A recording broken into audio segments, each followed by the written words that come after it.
Hello, everyone. Coach David here again with this week's Tuesday Leadership Tip. This week, I'd like to share some thoughts from my organizational behavior class that just wrapped up in school.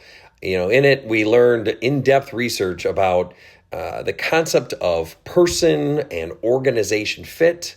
And, while it's common when hiring to focus on whether the person will be good at the job, this research focused on whether the person would be right for the organization.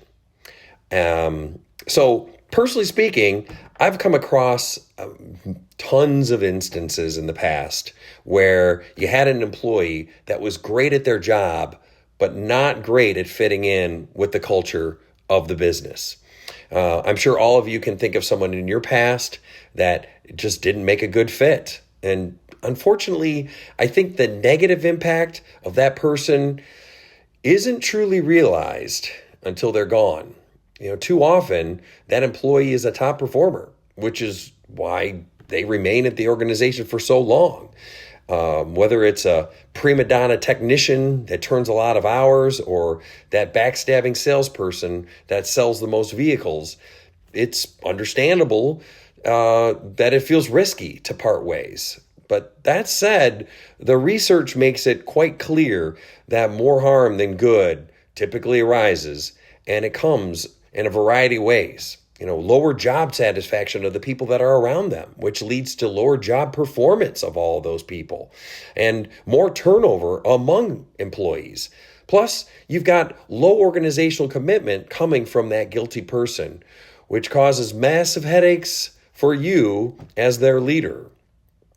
Now, all of this underscores the importance of recruiting people that not only have the capability to do their job, but also mesh with the people around them and the culture as well.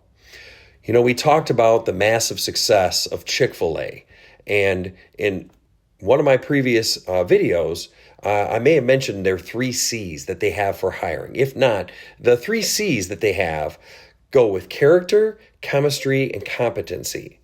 And of those 3, they say competency is the easiest to train. And when you think about it, it makes sense because it is incredibly difficult to change somebody's character or change somebody's chemistry. Yet, someone whose character doesn't match the culture of your organization or doesn't have the chemistry to play well with others can sabotage an entire department or even entire business. It's interesting because in all the years I've been coaching, every time I've had a manager that finally recognizes that the cancer needs to go and lets that person go, it is always the same result. Every single time I hear the same quote, "I should have done that years ago." Every time. And it's because they see the weight lifted off of everyone else, themselves included.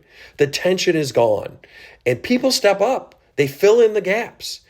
I've seen shops where technicians are practically dancing in their stalls the very next day, and sales departments that are having their best months immediately following.